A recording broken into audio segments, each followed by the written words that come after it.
On the phone with me is journalist Dr. Jimmy DeYoung, who for the next few weeks will be reporting on events in Egypt and the Middle East. Jimmy, now that Hosni Mubarak has departed, what's next for Egypt?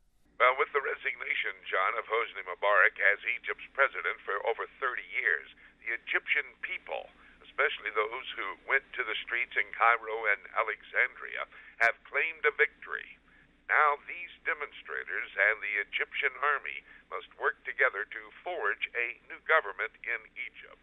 There are many concerns about the makeup of this next government, concerns that a radical element could take over this Arab state and could follow the revolution of Iran in 1979 when it became an Islamic republic, a base for radical Islamists throughout the entire Middle East. Israel is relieved that the Egyptian military has vowed to keep the Israeli-Egyptian peace treaty in force, at least for the time being. As we sit and watch this new landscape in the Middle East unfolding, we must be reminded of what Bible prophecy says about Egypt and their role in the end-of-time scenario. Egypt, which is the largest of the Arab nations, will be key to the very existence of the Jewish state of Israel. Only time will be able to tell how soon before Bible prophecy will be fulfilled. Jimmy, everyone is also aware that in other countries in the Middle East, they are starting to have their own demonstrations. Take us around the Middle East. What's happening now? Well, of course, the Muslim Brotherhood, John, who were the key players, I do believe, in the demonstrations there in Cairo, are now moving into the activities there in Jordan. King Abdullah has had to bring down his previous government, put in place another government, but those demonstrators in the street, and they have focused on the demands of the Muslim Brotherhood, are saying that the king has not satisfied their desires for a new leadership.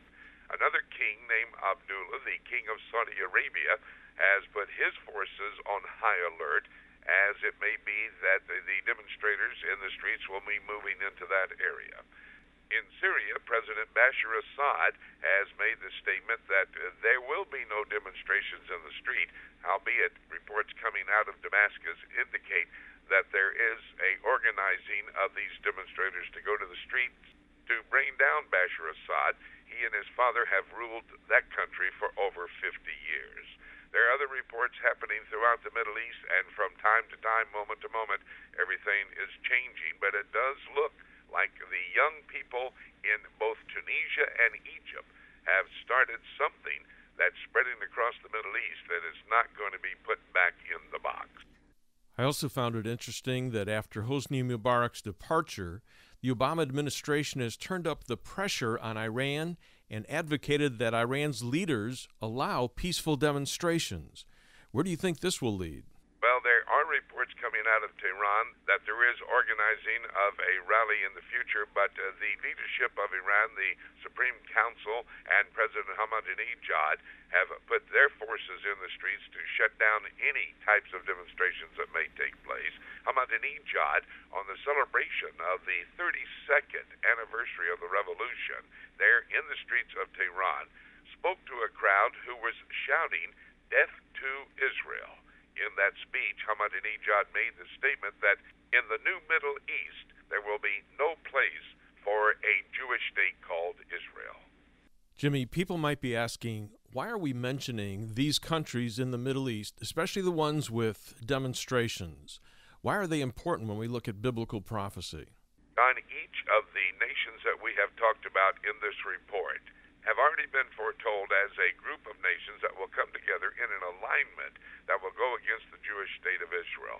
In the book of Daniel, chapter 11, we see mentioned two nations, Syria and Egypt. That would be the king of the north, Syria, the king of the south, Egypt, as foretold previously in chapter 11 of Daniel.